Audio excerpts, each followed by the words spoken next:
இப்போது கூட நாம் தேவனுடைய வார்த்தைக்கு நேராக நாம் கடந்து செல்ல போகிறோம்.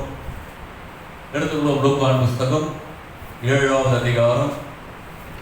லூக்கான் புஸ்தகம் 7வது அதிகாரம் 11 15 முடிய வசனங்கள். லூக்கான் புஸ்தகம் 7வது அதிகாரம் 11 15 முடிய வசனங்களை நாம் மாறி மாறி வாசிப்போம்.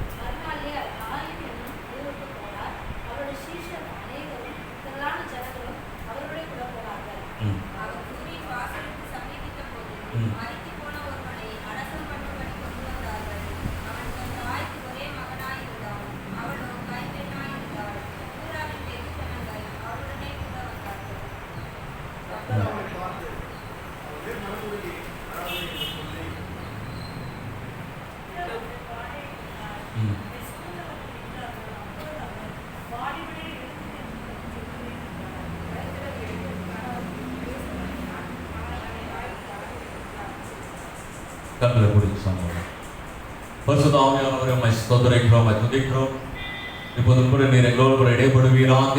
உங்களுடைய பிரசன்னத்துக்குள்ளாய் உங்களுடைய வார்த்தை கேட்க நீர் எங்களுக்கு அனுகிரகம் செய்யும். எல்லா தடைகளும் விலக்கி போடும். உங்களுடைய நாமத்தை மாத்திரம் எங்கள் மதிலை பிரஸ்தாபப்படுத்தும். உங்களுடைய வார்த்தை கேட்க எங்களை நாங்கள் அர்ப்பணித்து சுபிக்கிறோம். பெரிய காரியங்களை செய்யும், ஆசீர்வதியும். இயேசுவின் நாமத்தை சுபிக்கிறோம் நல்ல பிதாவே, ஆமென். வாசித்தோம். மறுநாளிலே அவர் நாயின் என்னும் ஊருக்கு போனார். அவருடைய சீஷர் அநேகரும் திரளான ஜனங்களும் அவரோட கூட போனார்கள். போடப்பட்டிருக்கிறது, அவர் நாயன் என்ற ஊருக்கு போனார். அவரோட கூட சீஷர்களும் திரளான ஜனங்களும் அவரோட கூட போனார்கள். ஒரு கேங்கா போயிட்டு இருக்கிறாங்க. ஜீசஸ் கிரைஸ்டும் அவருடைய டிசைபிள்ஸ் பிளஸ் திரளான ஜனங்கள் அவரோட போயிட்டு இருக்கும் பொழுது அவர் ஊரின் வாசலுக்கு சமீபித்த பொழுது மரித்து போன ஒருவனை அடக்கம் பண்ணபடி கொண்டு வந்தார்கள். அந்த இடத்துல ஒரு மரித்து போன ஒரு பையனை அடக்கம் பண்ணபடியாய் கொண்டு வந்திருக்கிறார். வேதம் சொல்லுகிறது, அவன் தாய்க்கு ஒரே மகனா இருந்தான். அவளோ கைம்பெண்ணா இருந்தார். ஊரில் வெகு ஜனங்கள் அவளோடு கூட வந்தார்கள். இந்த பக்கம் ஒரு கேங் வருது. வெகு ஜனங்கள் அந்த அம்மாவோடு கூட வராங்க. வெகு ஜனங்கள் வருது அந்த பையனை அடக்கம் பண்ணுவதற்கு. அப்போ வெகு ஜனங்கள் வருதுன்னா என்ன அர்த்தம்? அந்த அம்மா ஒரு நல்ல வாழ்க்கை வாழ்ந்திருக்கிறாங்கன்னு அர்த்தம். அந்த அம்மா ஊர்ல ஒழுங்கா இருந்திருக்கிறாங்கன்னு அர்த்தம். அநேகருடைய கண்ணில் அந்த அம்மாவுக்கு தயவும் கிருபையும் கிடைத்ததுன்னு அர்த்தம். அதனாலதான் அந்த பையன் மறித்து போன பிறகு ஊரே கூட்டிட்டு வருது. ஊரே வருது.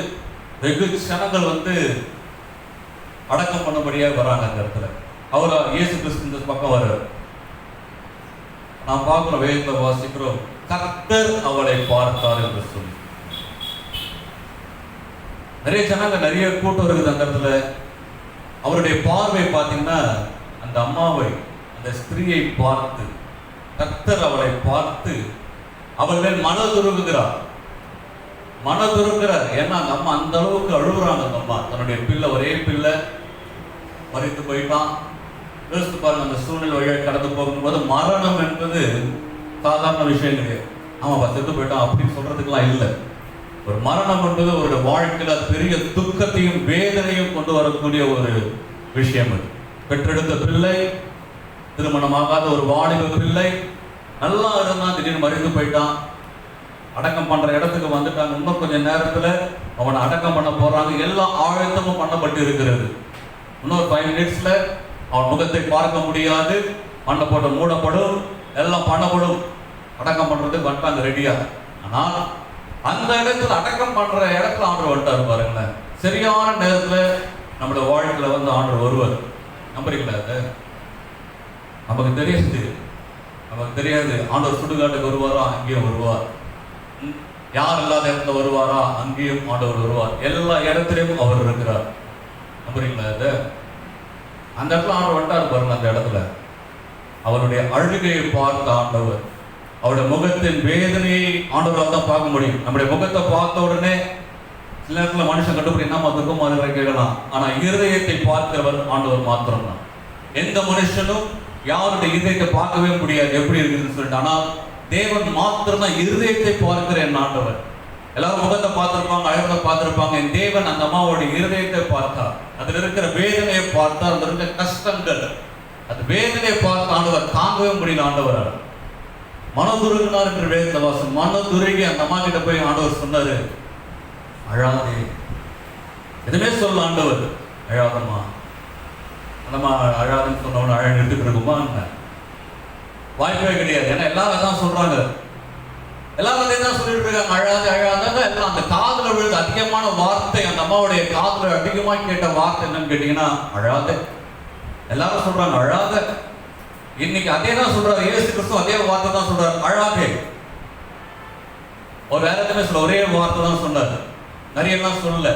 கவலைப்படாதம்மா, ஒன்றும் இல்லை, பார்த்துக்கலாம், அழாதேன்னு தான் சொன்னார். ஒரே ஒரு வார்த்தை தான் சொல்லிட்டு அவர் அப்படியே கிட்ட வந்து அந்த பாடையை தொடுறார். கிட்ட வந்து பாடையை தொட்ட உடனே அது சுமந்து சென்றவர்கள் நின்றார்கள் என்று வேதத்தில் வாசிக்கிறோம். நின்றாங்களா? அது மாதிரி எடுத்து கால் வைக்கல, பாருங்க, எடுத்து தொடுறதுக்கும் அவங்க நின்றாங்க பாரு. உடனே அந்த பாடையை தொட்ட உடனே அவங்க ஸ்டாப் ஆயிட்டாங்க. அதுக்கு மேலே மூவ் பண்ண முடியாது. அவங்களே நினைத்தாலும் அதுக்கு மேலே அந்த சூழ்நிலை போவாது. கர்த்தர் என்ன பண்றாருன்னா தொட்டாலும் அது ஸ்டாப் ஆயிடுச்சு பாருங்களேன். அப்படிதான் ஆண்டவர் செய்வார். சில நேரத்தில் நம்ம சில சூழ்நிலை வழியாக கடந்து செல்லும் பொழுது கர்த்தர் பேசுறாருன்னா அமைதியாக இருக்கிறது கிடையாது. உடனே அவர் என்ன பண்ணுவார்னா பேசினதுக்கான காரியம் நிறைவேறும்படி என்ன சொன்னாரோ அது நடக்கும்படியான அதை செயல்படுத்துவதில் ஆண்டவர் தீவிரம் காட்டுவார். அது மாற்றமே கிடையாது. எல்லாரும் சொன்னாங்க அழாதே, ஒரு பெரிய மாற்றம் வரல. அதே வார்த்தையை தான் ஆண்டவர் சொன்னார். எல்லாருடைய வார்த்தை, வாயின் வர்ற வார்த்தைக்கும் கடவுளுடைய வாயிலிருந்து வருகிற வார்த்தைக்கும் பயங்கரமான வித்தியாசம் உண்டு.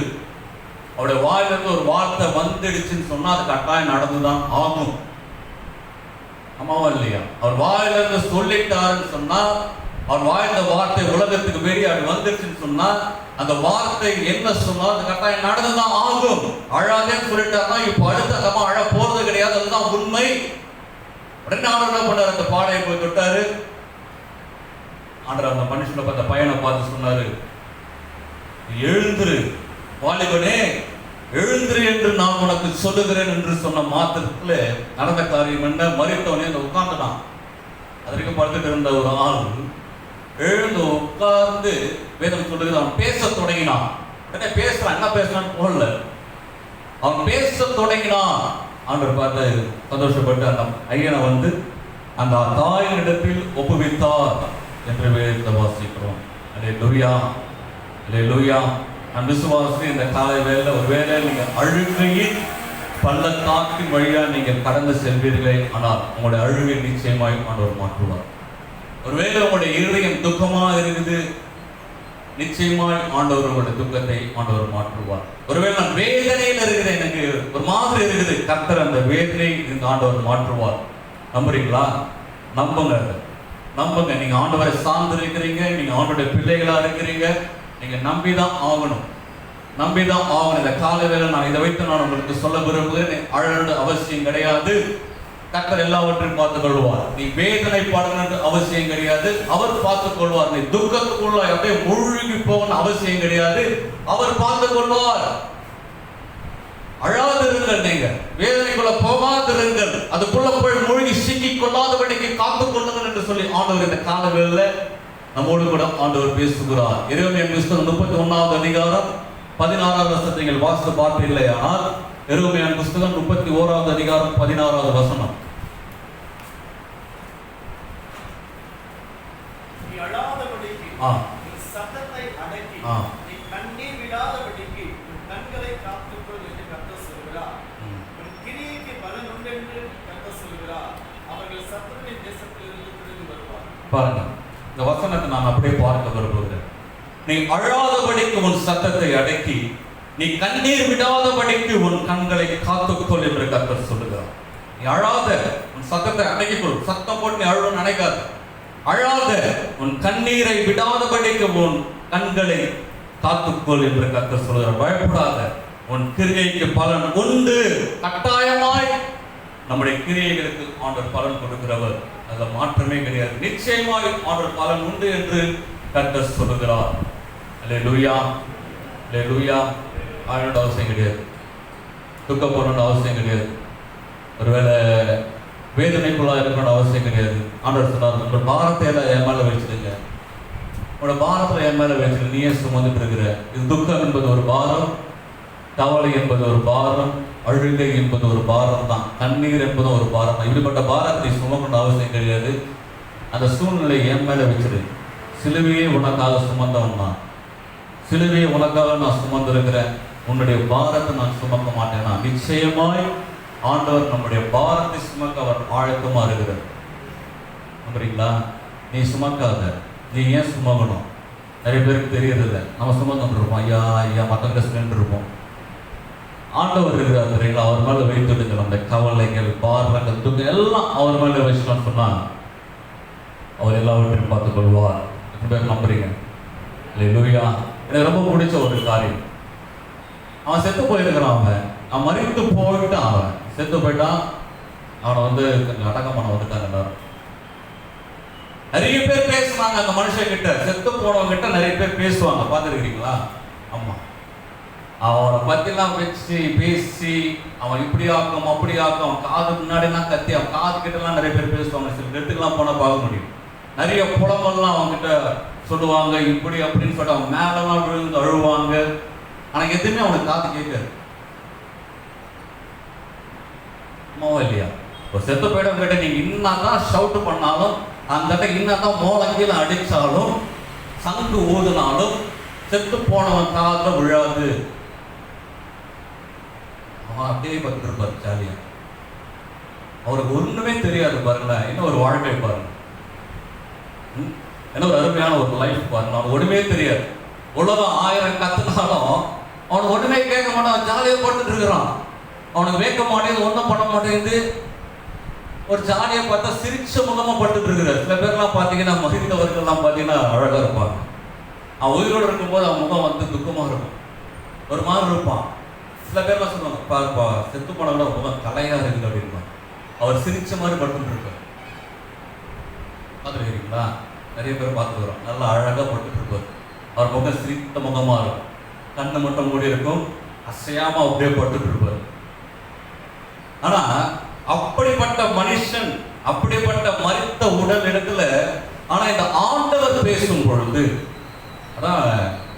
அதுதான் பியூட்டியா. உலகமே கத்தினாலும், பெற்ற தாயை கதறினாலும், என்ன நடந்தாலும் மரித்தவனுடைய சரீரத்துல வேலையை செய்ய முடியாது. இதுதான் இயற்கை, இதுதான் நீதியும் கூட. ஆனா அதே சரீரத்தை இடத்துல, அதே மனுஷன் இடத்துல, மரித்து கிடக்கிற அந்த சரீரத்துல ஆண்டவர் பேசுவாரே, ஆனால் அந்த மனுஷனுக்கு காது கேட்கும். ஆண்டோட வார்த்தை அந்த மனுஷனுடைய காதுல போவோன்னு சொன்னா அவனுடைய இரண்டெல்லாம் ஓப்பன் இடம், காது கேட்கும். அல்லேலூயா. அவன் வந்து ஆசீர்வாதமா இருப்பான் பாருங்களேன். என்ன சொல்ல வரேன், அந்த வார்த்தை தான் காதுல போச்சு, எழுந்துருன்னு தான் சொன்னாரு. ரொம்ப சத்தம் போட சொன்னாரா? எப்படி சொன்னாரு? எலியவா அப்படிலாம் சொல்லுங்க. வாலிபனை பார்த்து சொல்றாரு, நீ எழுந்துரு சொல்லுகிறேன், நான் எழுந்துரு என்று நான் சொல்லுகிறேன் சொன்ன மாத்திரத்துல தகான் எழுந்த கபான் உட்காந்துட்டு அவன் பேச ஆரம்பிச்சுட்டான் பாருங்களேன். அது வரைக்கும் பேசல, அது வரைக்கும் அப்படியே படுத்துட்டு இருந்த ஆளு இப்ப எழுந்து உட்கார்ந்து பேசுற அளவுக்கு ஒரு பெரிய மாற்றங்களை ஆண்டவர் கொடுத்திருக்கிறார். அல்லேலூயா. என்ன சொல்ல வரேன் உங்களுக்கு சில பேர் புரிஞ்சிருக்கலாம். என்னோட கூட நடந்தீங்கன்னா என்ன சொல்ல வரேன் அப்படின்ட்டு உங்களுக்கு பாதி பேர் மேல விளங்கிடுவோம். என்ன சொல்ல வரேன், இன்னைக்கு நீங்களும் நான் கிறிஸ்துவுக்குள்ளாய் மரித்தவர்களாக இருக்கணும்னு சொல்ல வரேன். விளக்குதா? நம்ம மரித்தவர்களாய் கிறிஸ்துவுக்காய் நாம் மரித்தவர்களாக இருக்கணும்.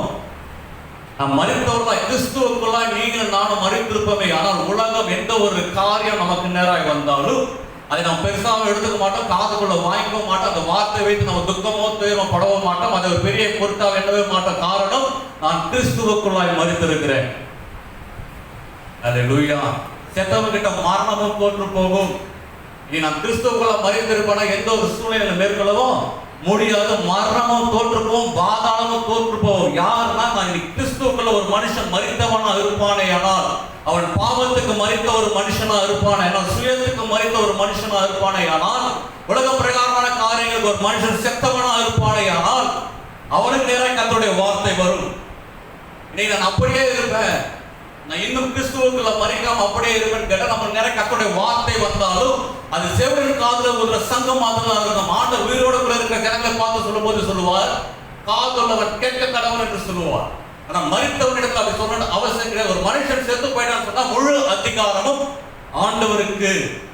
அந்த மரித்த சடலத்துக்கு முழு அதிகாரம் யாரு கையில? ஆண்டவர் கையில இருக்குது. ஆனால் மரிக்காத வருகிறான் தெரியுங்களா, அவனிடத்துல முழு அதிகாரம் ஆண்டவரத்துல இருக்கிறது கிடையாது.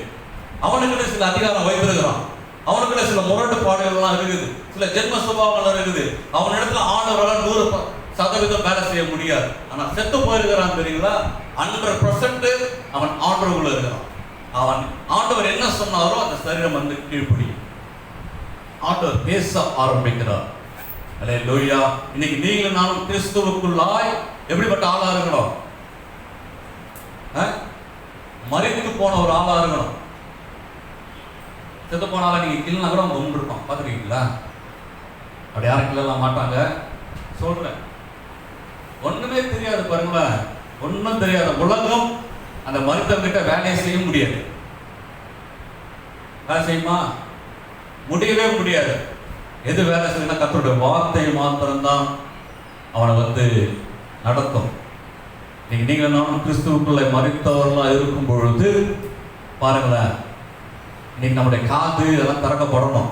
நான் இன்னைக்கு உயிரடைந்து இருக்கிறேன் என்று சொல்லி செத்தவன் என்று பெயர் பெற்றிருப்போனா என்ன அர்த்தம் பாருங்க. இன்னைக்கு நம்மலாம் வந்து இப்படிதான் இருக்கணும், கிறிஸ்துவுக்குள்ள மரித்தவர்களா இருக்கணும். அடக்கம் பண்ணுவதற்கு நம்ம சரீரம் ஆயத்தமா இருக்கு. என்ன சொல்லுகிறது? அது தேவன் வரும்போது அவர் எதிர்கொண்டு போவதற்கு இந்த சரீரம் ஆயத்தமாக இருக்க வேண்டும். அல்லேலூயா. எத்தனை விசுவாசியின் கர்த்தர் சீக்கிரம் வருவார். எங்க வருவார்? மத்திய ஆகாயத்துல வந்து ஆண்டவர் சொல்லுவாரு, எல்லாம் வாங்கப்பா, எழுந்து வாங்கள், ஏறி வாருங்கள் என்று ஆண்டவர் சொல்லும் பொழுது மரித்தவர்கள்லாம் உயிரோடு கூட எழும்புவார்கள். அல்லேலூயா. உயிரோடு இருக்கிற நாமும் அவரை எதிர்கொண்டு போவோம் என்று நாம் வேதத்துல வாசிக்கிறோம். மரித்தவன் தான் உயிரோடு கூட எழுந்திருப்பான். உயிரோடு கூட இருக்கிறவன் அப்படியே நிற்பான். அவனா என்ன பண்ண முடியாது, மேல ஏறி போக முடியாது. நல்லா கவனித்துக் கொள்ளுங்கள். நான் மரித்தால் தான் ஆண்டவர் வரும் பொழுது நான் ஏறி போக முடியும். நான் மரிக்காம அப்படியே சுயத்துல என்னுடைய காரியத்தில் அப்படியே உலக பிரகாரமான ஒரு ஸ்டேட்டில் வாழ்ந்து கொண்டிருப்பேன். ஆனால் பேருக்கு நாமும் கிறிஸ்துவன் என்று சொல்லி நான் வாழும்பொழுது கர்த்தர் மேலே வா எழுந்திரு என்று சொல்லும்போது செத்தவனாலதான் எழுந்திருக்க முடியும். உயிரோட கூட இருக்கிற எழுந்திருக்கவே முடியாது. அது நினைவில் வைத்துக் கொள்ளுங்கள். நான் உயிரோட கூட இருப்பேன் ஆனால் கிறிஸ்துவுக்குள்ள அப்படியே மாறி இருப்பேன்னு சொன்னா கைவிடப்பட்டவர்களா இருப்போம். ஆனா செத்து போகிறான் தெரியுங்களா, கிறிஸ்துவுக்குள்ளாய் சில காரியங்கள்லாம் விட்டுட்டு ஒண்ணு இல்லைன்னு சொல்லிட்டு இருக்கிறான் பாருங்க. அவனை வந்து ஆண்டவர் அழகா எடுத்துக் கொள்வான். எழுந்துருட்டு அவனை சொல்லும் பொழுது அவன் எழுந்திருப்பான். எத்தனை விசுவாசிக்கிறீங்க? அல்லேலூயா. நம்மளால எழுந்துக்கணும். 10 வாட்டி ஆண்டவர் எழுந்துருன்னு சொல்ல மாட்டாரு. நீங்க தூக்கத்தை சில பேர் தூங்கிட்டு இருப்பாங்க, 10 வாட்டி எழுப்பணும். சொல்ல பசங்க சில எழுதுல என் மூஞ்சி தண்ணி ஊத்து அப்படிலாம் தண்ணி ஊற்ற மாட்டாரு. பார்த்து கொள்ளுங்கள். நம்ம இன்னைக்கு ஆயத்தமா இருக்கணும். எப்போ வேணுமாலும் ஆண்டவர் வருவார். ஆண்டவருக்கு முன்னாடி நம்ம மரித்து விட்டோமே என்று சொன்னால் ஆண்டவருடைய சத்தம் வரும்போது, ஆண்டவருடைய எக்கால சத்தம் வானத்தில் கேட்கும் பொழுது இந்த சரீரம் கட்டாமல் எழுந்திருக்க வேண்டும். அல்லேலூயா. ஆண்டவர் சீக்கிரமா வரப்போகிறார். ரகசிய வருகை இருக்குது இல்லையா? ஆண்டவர் வருவார். Secret coming. எத்தனை பேர் சீக்ரெட் கம்மிங்ல போன ஆசை இந்த ரகசிய வருகையில? அல்லேலூயா. நம்ம எல்லாம் ரகசிய வருகையில போயிட்டுன்னு சொன்னா நல்லது, நல்லது, பிரச்சனையே கிடையாது. ஆனா அந்த ரகசியம் எப்போ வரும், எப்போ நடக்கும்னு சொல்லிட்டு பிதாவாகிய தேவனுக்கு மாத்திரம்தான் தெரியும். எந்த சாபவான்களுக்கும் தெரியாது. கணிக்கலாம், இதை கணிக்கலாம், அதை கணிக்கலாம். தேவன் ஒருவரே அதை இருந்திருக்கிறார் இல்லையா? அவர் வரும்போது இந்த ரகசிய வருகையில நான் ஓடி போயிடணும் ஆண்டவர் கூட. எனக்கு அதான் ஆசை. செத்து போயிட்டு உள்ள இருந்து எழுந்து போறதை விட ஆண்டவர் வரும்போது அப்படி வர்றது ரொம்ப சூப்பரா இருக்கும் ஆண்டவரே. அது நல்லா இருக்குது. ஏன்னா என்னை ரகசியமாய் தான் ஆண்டவர் என்ன பண்ணாரு? தெரிந்து கொண்டார். இந்த மாதிரி ஆண்டவர் ரகசியமா தெரிந்து கொண்டார். அல்லேலூயா. ரகசியமாய் தெரிந்து கொண்டவர்கள் யாரும் அந்த ரகசிய வருகையில கைவிடவே படக்கூடாது. நான் ஜெனரேஷன்ல வந்தவர்கள் ஒரு பக்கம் இருக்கட்டும். ஜெனரேஷன் அப்படி வருவாங்க, அவங்க ரட்சிப்பு அடைகிறது தெரியறது கிடையாது. இந்த இதெல்லாம் அப்படியே சேத்துல குப்பையில இருக்கும். என்ன சொல்லி என்ன பத்தி பேசும் சரிங்களா? சேத்துல குப்பையில அப்படி இருக்கும். அது ஆண்டவர் தேடி வந்து ஒரு தொட்டிருப்பாரு. வாழ்க்கை மாறி போயிட்டு அது பாருங்க அப்படியே எழுப்பு நிற்கும். அல்லேலூயா. ரட்சிப்புக்குள்ள வரும். யாரெல்லாம் சீக்கிரட்டாய் ஆண்டவர் தெரிந்து கொண்டார்களோ அவங்களாம் ரொம்ப முக்கியமான ஆகும். ரொம்ப முக்கியமான அவங்களாம் கர்த்தர் பாருங்க, யாரெல்லாம் நான் விசுவாசோட கூட சொல்றேன், யாரெல்லாம் ஆண்டவர் சீக்கிரட்டா தெரிந்து கொண்டாரோ அவங்களெல்லாம் ஆண்டவர் பயங்கரமா எடுத்து பயன்படுத்துவார். சீக்கிரட் வீட்டில் யாருக்குமே தெரியாம சீக்கிரட்டா இருப்பாங்க சில பேர். அப்படி ரட்சிப்புக்குள்ள வந்த நாம கட்டாயமா ஆசைப்படுவோம், சீக்கிரட் கம்மியில் நம்ம போயிடுவோம். அல்லேலூயா. அப்போ நான் பரம்பரையா என் பிள்ளைங்க பரம்பரை அப்படின்ற மாதிரி ஆயிடும். அப்போ இதுக்கெல்லாம் என்ன பண்ணுவோம், எப்படியாச்சும் ரட்சிப்பு என்ன பண்ணுவோம், கொடுப்போம். எதையாச்சும் பண்ணி என்ன பண்ணுவோம், சவம் பண்ணியாச்சும் பிள்ளைகள் ரட்சிப்புக்குள்ள வருவதற்கு என்ன பண்றோம், நாங்க சவம் பண்ணிருக்கோம். பிள்ளைகள் ரட்சிப்புக்குள்ள வரணும், அந்த ரட்சிப்பு இருக்கணும். அந்த ரட்சிப்பு வஸ்திரம் இல்லைன்னா ஆண்டவர் கேட்பாரு, அப்ப வஸ்திரம் இல்லாமன்ட்டேன், நான் சூப்பரா ட்ரெஸ் போடலாம். வஸ்திரம் எங்க டமாண்டு உடைப்பார், இவங்க வந்துருவோம். நம்ம ஜாக்கிரதையா இருக்கணும். ஜாக்கிரதையாக கர்த்தர் நிச்சயமா வரப்போகிறார். நான் அவரை எதிர்கொண்டு போக வேண்டுமே. ஆனால் இன்னைக்கு நான் கிறிஸ்துவுக்குள்ளாய் உலக பிரகாரமான காரியங்கள் எல்லாம் மறித்து உலகத்தையும் சிற்றின்பங்களையும் வேண்டாத சிலுவலையாம அடித்திருக்கிறான் தெரியுங்களா? அவன் கையாலே அடிக்கிட்டு ஆண்டு ஆசைப்படுறான். எடுத்து உள்ள இருக்கிற அந்த பாவத்தை எடுத்து சிலுவலை அரை ரத்தம் அடைந்த சிலுவத்தை வைத்து அடிக்க உனக்கு பலன் இருக்குமே. ஆனால் அதை மேற்கொள்ள ஆண் அடிக்க உனக்கு இன்னைக்கு சக்தி, அந்த ஒரு கிருபை உனக்குள்ள அப்படிப்பட்ட எண்ணம் இருக்குமே. ஆனால் அவர் வரும்போது நம்ம என்ன பண்ணலாம், எதிர்கொண்டு போக முடியும். அல்லேலூயா. அநேக நேரத்தில் அநேகருக்குள்ள சீக்கிரட்டா ரட்சிக்கப்பட்ட வாழ்க்கையில கூட இன்னைக்கு சீக்கிரட்டான பாவங்கள் உண்டு. மறைந்திருக்கிற பாவங்கள் சீக்கிரட்டா யாருக்குமே தெரியாது, யாருக்குமே கண்டுபிடிக்க முடியாது. சீக்கிரட்டான பாவம், அந்தரங்கமான பாவம் அதெல்லாம் ஒழுங்கிருக்குமே. ஆனால் அவர் அந்தரங்கங்களை பார்க்கிறவர், அவருக்கு மறைவானது ஒன்றுமில்லை என்று வேதத்தில் வாசிக்கிறோம். இதனால் அவைகளெல்லாம் நம்ம தூக்கி போடலன்னு சொன்னா நம்ம கிறிஸ்து வரும்போது நம்ம எல்லாம் கைவிடப்பட்டவர்களாக இருப்போம். அந்த சந்தேகமே கிடையாது. நம்ம சாக்கிரதை நீங்க மார்க்கின் புஸ்தகம் 7வது அதிகாரத்தை வாசிக்கும் போது ஆண்டவர் சில காரியங்களை கோட் பண்றாரு பாருங்க. மார்க்கின் புஸ்தகம் 7வது அதிகாரம் 21 23 வசனங்கள் வாசித்து பார்க்கும் பொழுது, எப்படி எனில் மனுஷருடைய இதயத்திலிருந்து பொல்லாத சிந்தனைகளும் விபச்சாரங்களும் வேசித்தனங்களும் கொலை பாதகங்களும் களவுகளும் பொருள் ஆசைகளும் துஷ்டத்தனங்களும் கபடும் காம விகாரமும் வன்கண்ணும் தூஷணமும் பெருமையும் மதிகேடும் புறப்பட்டு வரும். பொல்லாங்காவைகளாகிய இவைகள் எல்லாம் உள்ளத்திலிருந்து புறப்பட்டு மனுஷனை தீட்டுப்படுத்தும் என்றார். இப்படிப்பட்ட காரியங்களுக்கு நாம் மறித்தவர்களாய் கட்டாயமாக இருக்க வேண்டும். சொல்லப்பட்ட காரியங்கள் மிக முக்கியமான ஒரு காரணம். இப்படிப்பட்ட காரியங்களுக்கு நாம் விலகி இருக்கும் போது நாம் விசுவாசிக்கிறேன், ஆண்டவர் வரும்போது எந்த ஒரு தடையுமின்றி நாம் மேலே ஏறி போவோம் என்று சொல்லி. அல்லேலூயா. ஆமென். நான் பேச நினைத்த காரியங்கள் வேறு, அப்படிதான் சில நடக்கும். நான் அப்படி எழுதுவேன், எனக்கு எழுதுகிற பழக்கம் உண்டு. எழுத சொல்ல சில நேரத்தில் மனசில் அடையே கொண்டு தான் எழுதுவேன். எல்லாம் நேற்று சொன்னதெல்லாம் எழுதி நீங்கள் சொல்லிட்டேன், அவ்வளோதான். ஆக்சுவலாக என்னுடைய அந்த கரு வந்து பார்த்தீங்கன்னா வேற, ஆண்டவர் அன்பாக இருக்கிறார். அதுதான் மாற்றம் இருக்குதா?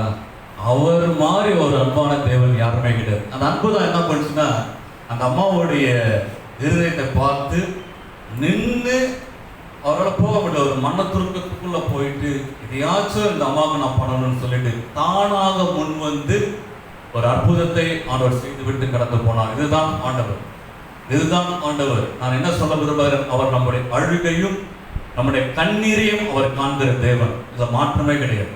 அவர் நம்முடைய இருதயம் உள்ள தெரிவிங்களையும் ஆராய்ந்து இருந்திருக்கிற நல்ல தேவன் அவர். அவரை போல யாருமே கிடையாது. அடிமை பெண்ணாக இருந்தாலும், அடிமைத்தனத்துடைய பிள்ளையாக இருந்தாலும், அந்த பிள்ளை அழும்போது அந்த பிள்ளையுடைய சத்தத்தை கேட்டு ஆண்டவர் இறங்கி வந்து ஆசீர்வதிக்கிற தேவனாய் காணப்படுகிறார். இல்லையா? ஆகாருடைய பிள்ளை அழுவுது, பையன் அழுகுறான். அந்த சத்தத்தை கேட்டும் ஆண்டவர் இறங்கி வந்து என்ன பண்றாரு, ஒரு மாற்றத்தை ஏற்படுத்துகிறார். வேதத்தில் நிறைய உதாரணங்களை பார்க்க முடியும். இந்த அழுகை, இந்த அழும்போது, இந்த கண்ணீர் ஒரு மனுஷனுக்குள்ளாய் அந்த சொரியும் பெரிய வரும் பொழுது ஆண்டவரால் இருக்க முடியல. இசைக்கியான்னு சொல்லிட்டு ஒரு ராஜா இருந்தாரு. ஆண்டவர் பாத்தீங்கன்னா சொல்லிட்டாரு, ஆண்டவர் தான் டிக்ளேர் பண்ணாரு, நீ மறுப்பு போயிடுவ, திருக்கு தரிசனம் மூலமாய் வார்த்தை வருகிறது, நீ வீட்டு காரியங்களை ஒழுங்கு பண்ணிட்டு போதும், நல்ல அரசாண்டு எனக்காக நிறைய காரியங்களை செய்த, என்னென்னவோ பண்ண, ரொம்ப சந்தோஷப்பட்ட வாழ்க்கையில உன் நாட்கள் முடிகிறது அப்படின்னு சொல்லிட்டு ஏசாயா மூலமாய் ஏசாயா தீர்க்கதரிசி மூலமாய் வார்த்தை வருகிறது. இதை கேட்டவன அவருக்குள்ள ஒரு துக்கம் வந்து ஆண்டவர் ஐயோ ஒரு தாங்க முடியல. அவர் என்ன பண்ணார், செவரு பக்கமாய் திரும்பி தேவனை நோக்கி விண்ணப்பம் பண்றாரு. ஆண்டவரே எனக்கு நீங்க இறங்குங்கப்பா, நான் முன்பதாக வாழ்ந்த செய்த நன்மைகளை நீ நினைத்துக் கொள்ளும், எனக்கு இறங்கும் சொல்லிட்டு அவர் கண்ணீரோடு கூட செபிக்கிறார். இந்த ஏசாயா வந்து வெளியே கேட்டு கூட போல, இறங்கி படிக்கிட்டே இறங்கி கேட்டு கூட போல, அவ்வளவு சீக்கிரத்தோட ஜெபம் பண்ணிருக்கிறாரு. அவ்வளவு சீக்கிரத்தை கர்த்தருடைய வார்த்தை ஏசாயா வந்து மீண்டும் அவர் கேட்டு மேல வந்தார் படிக்கிட்டு. என்னப்பா பண்ண தெரியல. ஆண்டவர் சொல்றாரு, ஆண்டவர் வந்து உன் விண்ணப்பத்தை கேட்டு உன் கண்ணீரை கண்டே ஆண்டவர் சொன்னாரு. அதனால உனக்கு ஆண்டவர் 15 வருடத்தை ஆண்டவருக்கு கூட்டி கொடுக்கிறார் அப்படின்னு சொல்லிட்டு எந்த வாய்ஸ் சொல்லிட்டு போச்சோ, எந்த தீர்க்கதரிசி சொல்லிட்டு போனாரோ அதே தீர்க்கதரிசி மீண்டுமாய் மேல ஏறி வந்து அவர்கிட்ட சொல்லப்பட்டிக்கு ஆண்டவர் கிருபை செய்தார். எப்படின்னா அவருடைய கண்ணீர் அழுகுறாரு, பாவம் அழுகுறாரு, விண்ணப்பத்தை அழுகுறாரு. அந்த அழுகையை பார்த்து ஆண்டவரால் இறங்காம இருக்கவே முடியல. ஆமென். அல்லேலூயா. தாவீது என்ற ஒரு மனுஷனை குறித்து நீங்கள் வாசித்து பார்க்கும்போது சங்கீதத்தில் அப்படியே அவர் எழுதுகிறார். சங்கீதம் 56:8 நீங்கள் வாசித்து பார்ப்பீர்களே ஆனால் சங்கீதம் புஸ்தகம் 56:8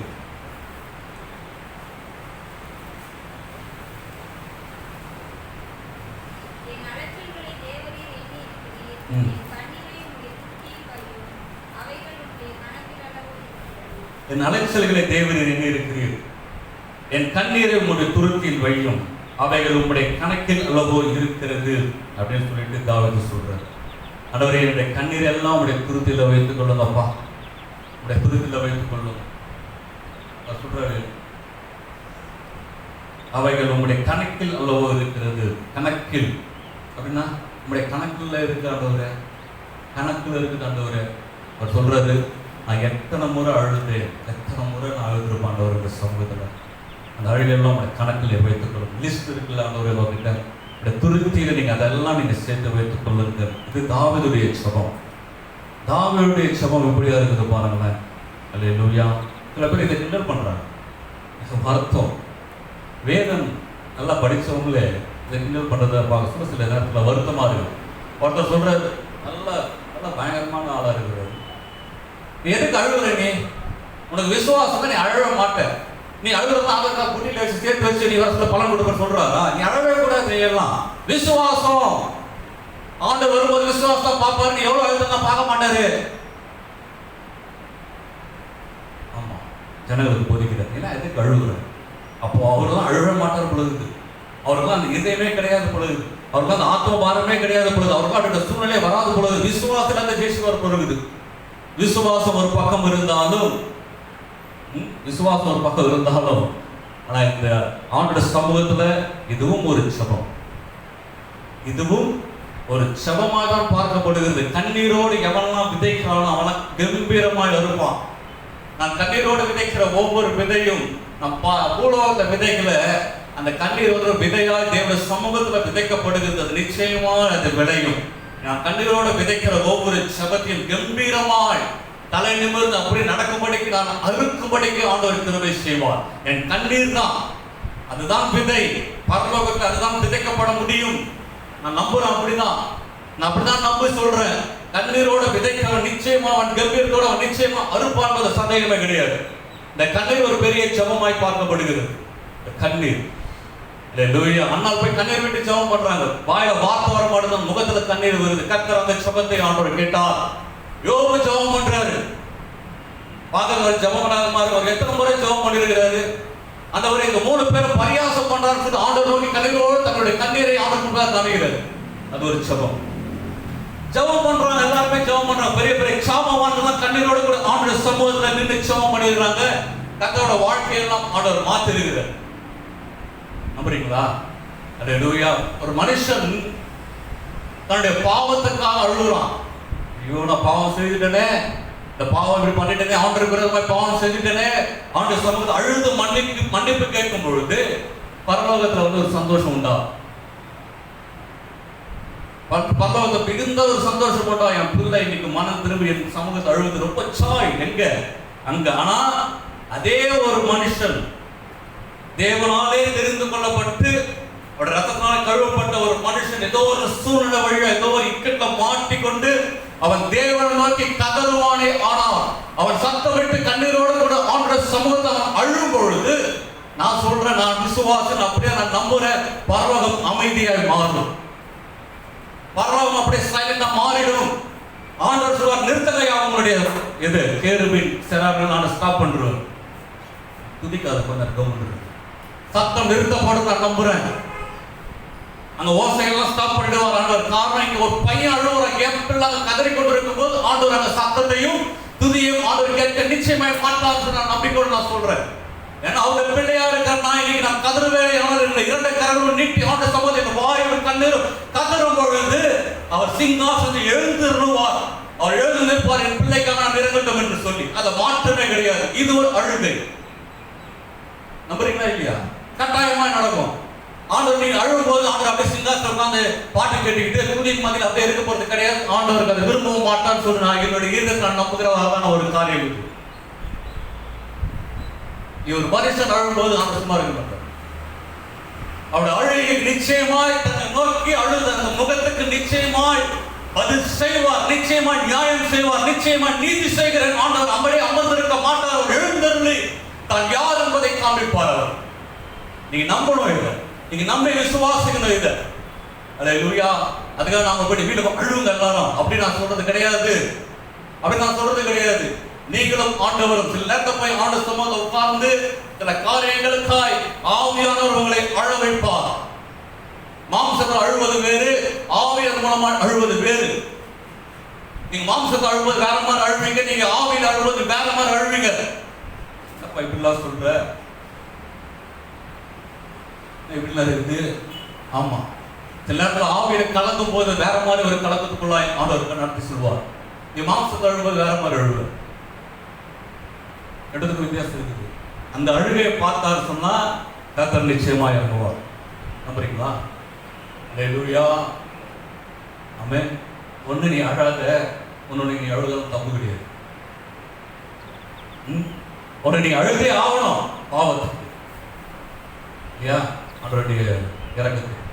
என்னோட சில நேரத்தில் அவரோட பிள்ளை நானு அவரோட அப்பா என்ற உறவுல அந்த நம்பிக்கையில நீ அப்பாவை நோக்கி நீ கதறும் பொழுது நிச்சயமா அந்த ஜெபத்திற்கு ஆண்டவர் பதில் தருவார். அல்லேலூயா. ஒரு மனுஷன் ஆண்டவர் நோக்கி பெருமூச்சு விட்ட ஜெபத்தை ஆண்டவர் கேட்கிறார். பெருமூச்சை ஆண்டவர் ஜெபமாய் பார்த்திருக்கிறார். சரிங்களா?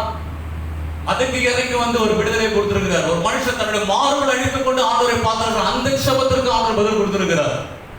என்ன ஜெபம் பண்ண மாறு நினைச்சுக்கிட்டு அவன் ஆண்டவரை பார்த்து நான் சரியில்லைன்னு அதுக்கு ஆண்டவர் அவன் நீதிமானாக்கப்பட்டான்னு சொல்லிட்டு ஆண்டவர் சொல்றாரு. அதெல்லாம் ஜெபங்கள்.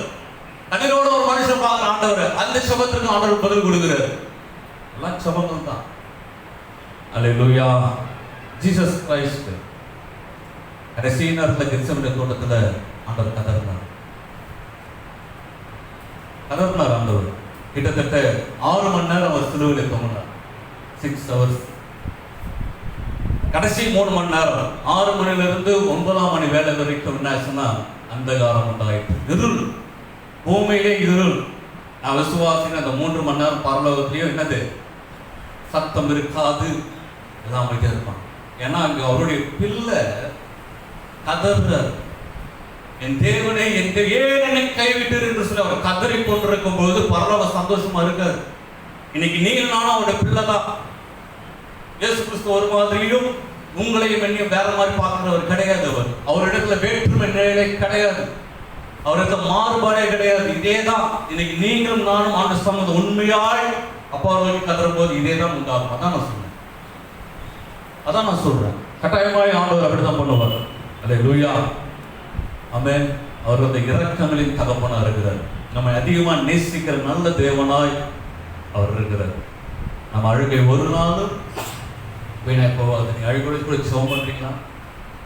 அழுகோடு கூட இருக்கிறீங்களா? நீ உண்மையாக ஆண்டவர் சமூகத்தில் சில காரியங்களுக்காக ஆண்டவர் உங்களை லீட் பண்ணி நீங்க அழுதுட்டீங்கன்னு வச்சிங்களா, நிச்சயமா நான் விசுவாசிப்பேன். அதுக்கப்புறம் அண்ணா துக்கமுகத்தோடு கூட இல்லவே இல்லை. காரணம் அவள் இறுதிக்கு தெரிஞ்சிச்சு ஆண்டவர் சபத்தை கேட்டார் சொல்லி. அல்லேலூயா. என் வேதத்தில் கடைசியா ஒரு தேவனுடைய மனுஷனாகிய மோசே குறித்த ஒரு காரியத்தை மாத்திரம் சொல்லி நான் முடிக்க விரும்புகிறேன். யாத்ராகம புஸ்தகம் 33வது அதிகாரம். மோசேசுடைய கண்ணீரை வைத்து கடைசியாக ஒரே ஒரு காரியங்களை சொல்லி முடிக்க விரும்புகிறேன். யாத்ராகம புஸ்தகம் 33வது அதிகாரம். ஒருவேளை மோசஸ் அழுதாரா? எத்தனை பேர் சொல்றீங்க மோசஸ் அழுதார், கண்ணீர் விட்டார்? அப்படியாவது யாருக்கா தெரியுமா? சரி, தெரியாதா? ஒரே ஒரு கேள்வி, என்னெல்லாம் என்ன பாருங்க. ஆண்டவர் வந்து மோசஸ் கொடுத்த வாக்குத்தத்தம் என்ன? என் சமூகமாக சொல்லும். வேற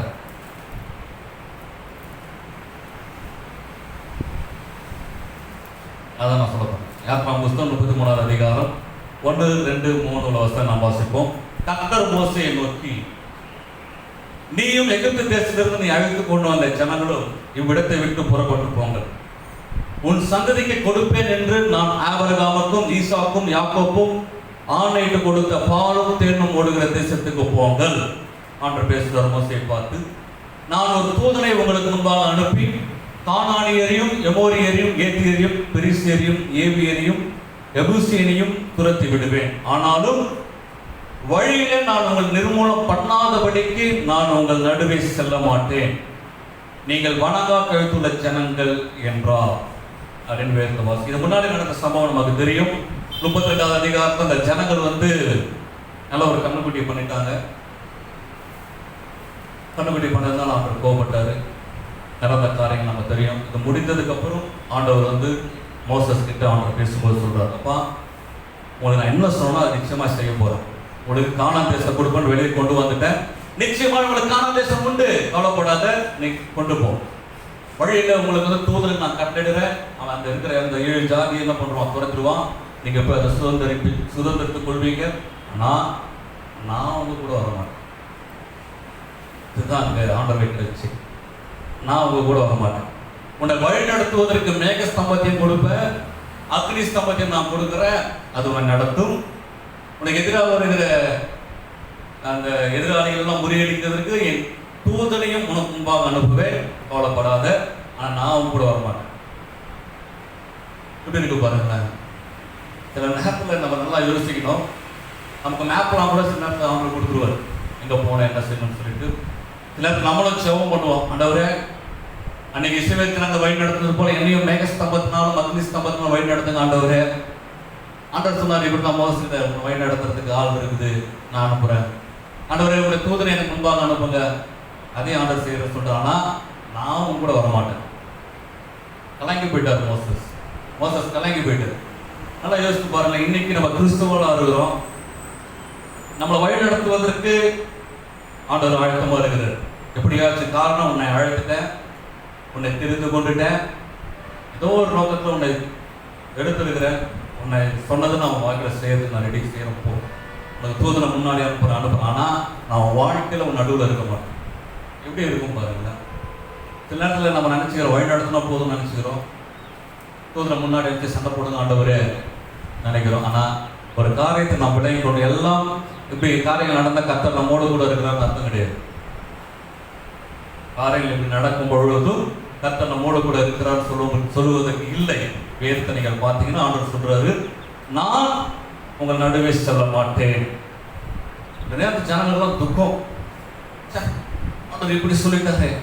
துக்கத்தை என்ன பண்ணாங்கன்னா அவங்க வேதத்தை நீங்கள் வாசித்து பார்த்து 4வது வசனத்துல துக்கமான வார்த்தைகளை ஜனங்கள் கேட்டபோது ஒருவரும் தங்கள் ஆபரணங்களை போட்டுக் கொள்ளாமல் துக்கித்துக் கொண்டிருந்தார்கள். உடனே அவங்க பண்ண காரியங்கள்னா ஜோல்ஸ் போடல. ஏன் ஜோல்ஸ் போடல?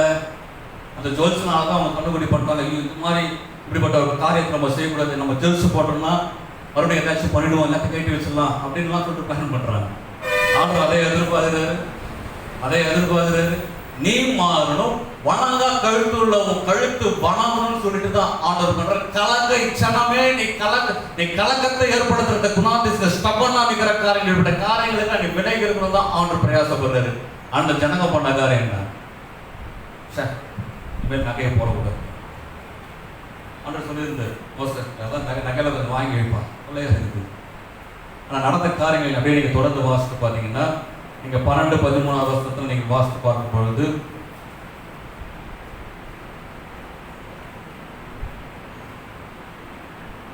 சாரி 11வது வசனத்துல ஒருவன் தன் சிநேகிதனோடு கூட பேசுவது போல கர்த்தர் மோசேயோடு முகமுகமாய் பேசினார்.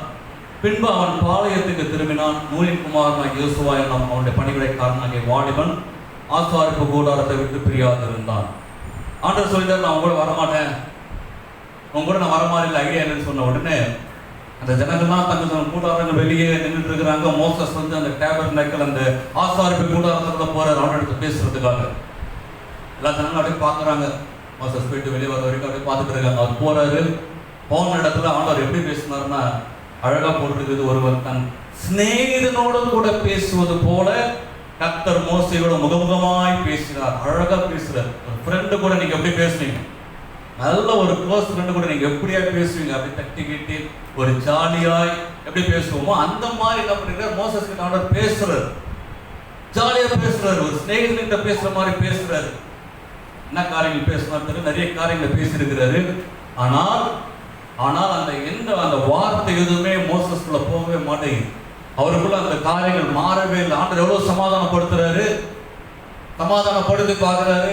ஆனா மோசஸால சமாதானமே ஆக முடியல. அவர் ஆசாரிப்பு கூடாரத்துல வெளியே வந்துட்டாரு.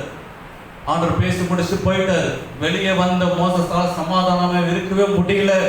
என்னதான் ஆண்டவர் சிநேகிதனோட கூட பேசுவது போல என்னிடத்துல பேசினாலும் அவருக்கு சமாதானம் வரல. பாருங்க, வெளியே வந்த பிறகு அவர் மறுபடியும் கர்த்தரை நோக்கி ஒரு ஜெபத்தை எடுக்கிறார். மோசஸ் கர்த்தரை நோக்கி 12வது வசனத்துல மோசே கர்த்தரை நோக்கி, தேவரீர் இந்த ஜனங்களை அழைத்து கொண்டு போய் என்று சொன்னீர், ஆகிலும் என்னோடு கூட இன்னாரை அனுப்பும் என்பதை நீர் எனக்கு அறிவிக்கவில்லை என்றாலும் உன்னை பேர் சொல்ல அழைத்து அறிந்திருக்கிறது என்றும் என் கண்களில் உனக்கு கிருபை கிடைத்தது என்றும் தேவரீர் சொன்னதுண்டே. உம்முடைய கண்களுக்கு போது எனக்கு கிருபை கிடைத்ததானால் நான் உம்மை அறிவதற்கும் உம்முடைய கண்கள் எனக்கு கிருபை கிடைப்பதற்கும் உம்முடைய வழி எனக்கு அறிவியும். இந்த ஜாதி உம்முடைய ஜனம் என்று நினைத்தருளும் என்றான். ஒரு ஜெபம் ஒன்று இருக்கிறது. ஆண்டவரே, அழைக்கும் போது உங்களோட எந்நேரம் போனா சொல்ல என் கண்கள்ல உனக்கு கிருபை இருக்குன்னு சொன்னீங்க, அதை நம்பிதானே வந்தேன். இப்போ நான் ஆண்டவர் எப்படி சொல்லிட்டீங்களே. ஆண்டவர் ஃபர்ஸ்ட் மோசஸ் கொடுத்த வாக்குத்தத்தை நீங்க வாசித்து பார்த்து யாத்திராகமம் 3வது அதிகாரம் 12வது வசனத்துல ஆண்டவர் சொன்னார், நான் உன்னோட கூட இருப்பேன். இதுதான் வாக்கு, அவன் கூட இருப்பேன். மோசஸ் சொல்ற, நான் எப்படி போவேன், ஒரே காரியம் வாக்குத்தத்தை சொன்னார், அவன் கூட இருப்பேன். அதுதான் இந்த ஆண்டவர் பேசுறாரு. மோசஸ் பேசுறாரு, ஆண்டவரே நான் அவன் கூட இருப்பேன்னு சொன்னீங்களே, இப்ப என் கூட இருக்க மாட்டேன்னு சொல்றீங்களே, இது எப்படி நியாயமா இது? உடைய கண்கள் எனக்கு கிருபை இருக்குன்னு சொன்னீங்க, இன்னைக்கு நீ என் கூட வரமாட்டேன்னு சொல்றீங்க, இது எப்படி ஆண்டவரே? எதனால் அறிவோம் உடைய கண்களை எங்களுக்கு கிருபை கிடைத்தது என்பதால் எதனால் அறிய முடியும்? நீர் எங்களோடு கூட வருவதனால் அல்லவா அப்படின்னு சொல்லிட்டு மோசஸ் கதறும் பொழுது தண்ணீரோடு கூட கதறுகிறார். கண்ணீர் அவரால் தாங்கவே முடியல. ஆண்டவர் கூட வர மாட்டேன் அப்படின்னு சொன்னதை அவரால் தாங்கிக்க முடியல. ஒரு மனுஷன் ஆண்டவருடைய கண்களை முன்பதாக வைத்து பேசுவானே ஆனால் நிச்சயமா அவருடைய கண்ணீர் வந்துதான் ஆகும். ஒரு மனுஷன் ஆண்டவருடைய கண்கள், ஆண்டவருடைய கண்கள் ஆண்டவர் முகத்தை பார்த்து ஆண்டவருடைய கண்கள் எனக்கு கிருபை கிடைக்கும் ஒரு மனுஷன் ஆண்டவரை பதற்றமா பேச முடியாது. வரும் கண்ணீரோடு கூட தான் பேசி இருக்க முடியும். ஒரு கதர், ஆண்டவரே நீங்க வரலன்னு சொன்னா நான் போக மாட்டேன். ஆண்டவர் சொல்றாரு, ஜெபத்தை கேட்டு என் சமூகம் முன்னாடி சொல்லும், நான் உனக்கு இளைப்பாறுதல் தருவேன் அப்படின்னு ஆண்டவர் சொன்ன பொழுதும் கூட அப்போது அவன் 15வது வசனத்துல அப்போது அவன் அவரை நோக்கி, உம்முடைய சமூகம் என்னோடு கூட செல்லாமல் போனால் எங்களை இவ்விடத்திலிருந்து கொண்டு போகாதிரும். எனக்கும் உம்முடைய ஜனங்களுக்கும் உம்முடைய கண்கள் கிருபை கிடைத்தது எதனால் அறியப்படும், நீர் எங்களோடு கூட வருவதனால் அல்லவா இப்படியே பூமியில் உள்ள ஜனங்கள் எல்லாரிடம் நானும் உம்முடைய ஜனங்களும் விசேஷத்தவர்கள் என்று விளங்கும் என்றார். கர்த்தர் மோசேயை நோக்கி, நீ சொன்ன இந்த வார்த்தையின்படியே செய்வேன், என் கண்களே உனக்கு கிருபை கிடைத்தது, உன்னை பேர் சொல்லி அழைத்து அறிந்திருக்கிறேன் என்றார் அப்படின்னு சொல்லிட்டு வேதத்தில் வாசிக்கிறோம். அவருடைய கண்ணீர், ஆண்டவரை நீர் என்னோடு கூட வரணும் என்று சொல்லி அவனுடைய சமூகத்தில் அவர் அந்த ஜெபித்த காரியத்துக்கு ஆண்டவர் பதில் கொடுத்து, கேட்டுக்கொண்டபடியே நான் உனக்கு செய்வேன், அவனோட கூட வருவேன் என்று சொல்லி ஆண்டவர் சொன்னார். அல்லேலூயா. நம்ம லைஃப்பை நல்லா தெரிந்து கொள்வோம். கர்த்தர் நம்ம நடுவில் இருக்கணும். வழி நடத்துவதற்கு ஆண்டவர் சோர்ஸ் கொடுத்துட்டாரு, சில காரியங்களை கொடுத்துருக்கிறாரு, நடத்திடுவார். நம்ம நடந்து போக முடியாது. மேகஸ்தம்பம் இருக்கலாம், வாழ்க்கையில் சில நேரத்தில் இருக்கலாம், உங்களை நடத்துவதற்கு சர்ச்சஸ் இருக்கலாம், சில காரியங்கள் உங்களுக்கு பேசலாம், நடத்தலாம். உங்களை தனிப்பட்ட வாழ்க்கையில கர்த்தர் உங்களை நடத்துவதற்கு அவர் இருக்கணும். அவர் என் லைஃப்ல இல்லைன்னு சொன்னா ஒன்றும் பண்ணவே முடியாது. அவர் தான் நம்மளோட வாழ்க்கையில ரொம்ப முக்கியமானவர். அவர் நம் நடுவில் என் வாழ்க்கையில இருக்கணும்னு சொன்னா ஏன் அவர் இருக்க மாட்டேன்னு சொன்னாரு? ஏன் அவர் இருக்க மாட்டேன்னு சொன்னாரு? நீங்க முரட்டாட்டம் உள்ள ஜனங்கள், நீங்க வணக்கா கேட்கிற ஜனங்கள், நீங்க என் லைஃப்ல நான் அப்படிப்பட்ட ஒரு ஆளா இருப்பேன்னா கர்த்தரால இருக்க முடியாது உங்க லைஃப்ல. அவர் இருப்பாருன்னா அடிப்பாரு, உதைப்பாரு, சரி செய்யணும்னு பார்ப்பாரு. நீங்க இடம் கொடுக்கலன்னா அவர் விளைகிறது விலகிடுவார். இன்னைக்கு கர்த்தர் நம்மளோட லைஃப்ல நடுவில் இருக்கணும்னு சொன்னா நம்ம அப்படிப்பட்ட கழுத்தோடு கூட நம்ம இருக்க முடியாது. ரொம்ப முக்கியமான ஒரு காரியம் மோசஸ் எதிர்பார்த்தது, கர்த்தர் நம்மோடு கூட வரணும், கர்த்தர் எங்களோடு கூட இருந்து எங்களை நடத்தணும், அவர் எங்களுக்கு ரொம்பவும் முக்கியம், அவர் தான் எங்களுக்கு முக்கியம் சொல்லிட்டு அன்னைக்கு மோசஸ் கர்த்தருடைய சமூகத்துல அவர் கதைனா நம்முடைய லைஃப்ல ஆண்டவர் தான் ரொம்ப முக்கியம். அல்லேலூயா. அன்னைக்கு ஜீசஸ் கிரைஸ்ட் அதான் பண்ணார். ஜீசஸ் கிரைஸ்ட் அதான் பண்ணார். கடைசியில் அந்த கெத்செமனே தோட்டத்துல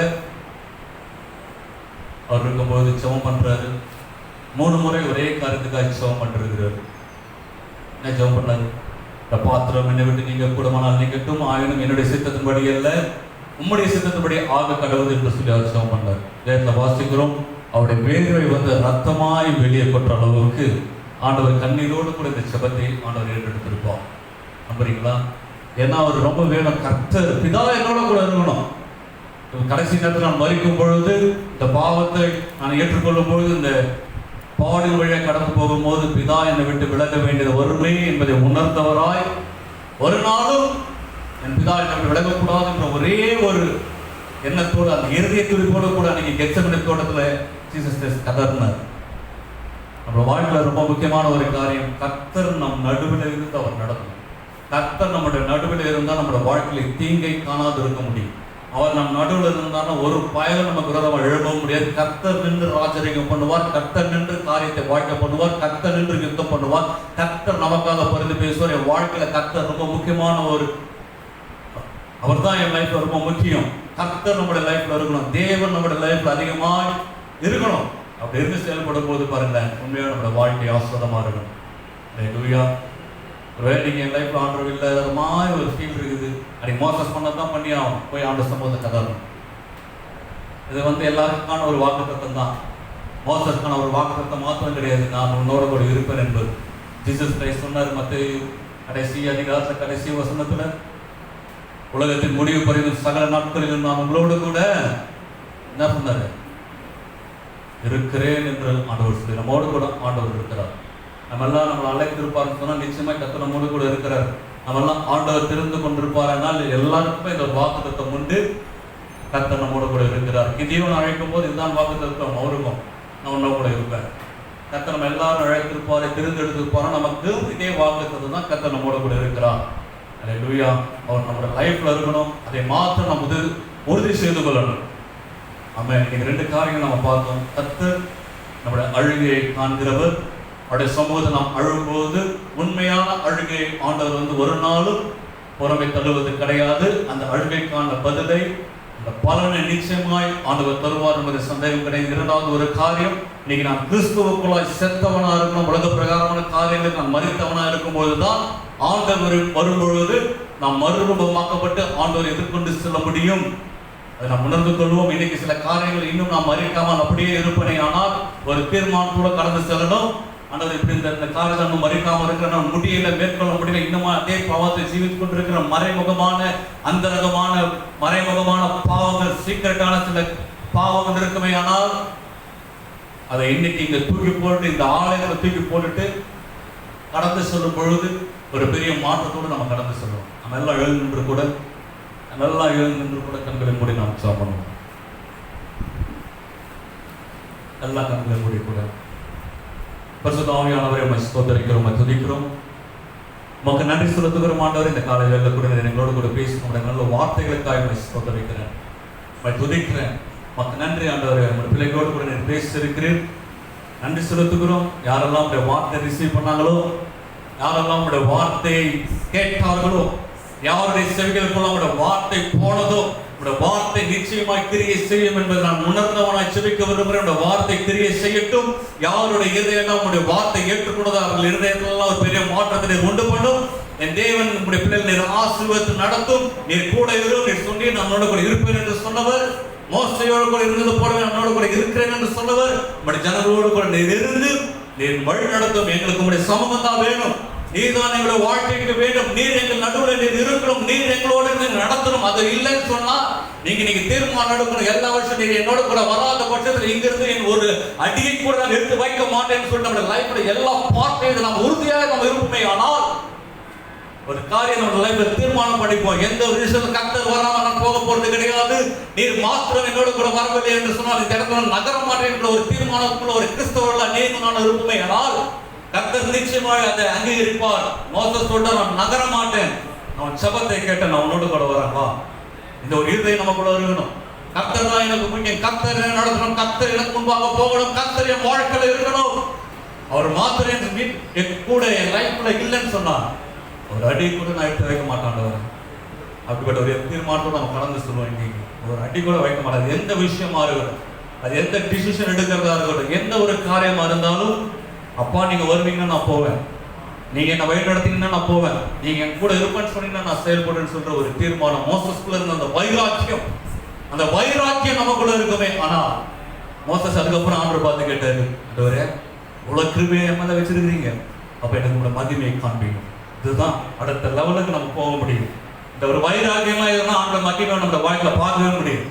உணர்ந்தார் பாருங்க மோசஸ், உணர்ந்துட்டாரு, இவ்வளவு கிருபையை ஆண்டவர் என் மேல வைத்திருக்கிறீங்க, இவ்வளவு கிருபை நான் பெற்றுக்கொள்ள எம்மாத்திரமான ஒரு சாய் வந்த உடனே ஆசைப்படுறாரு. நீங்க என்னோட ஸ்நேகமா தான் பேசுங்க, இந்த மகிமையில் இருந்துட்டு காண்பீங்க.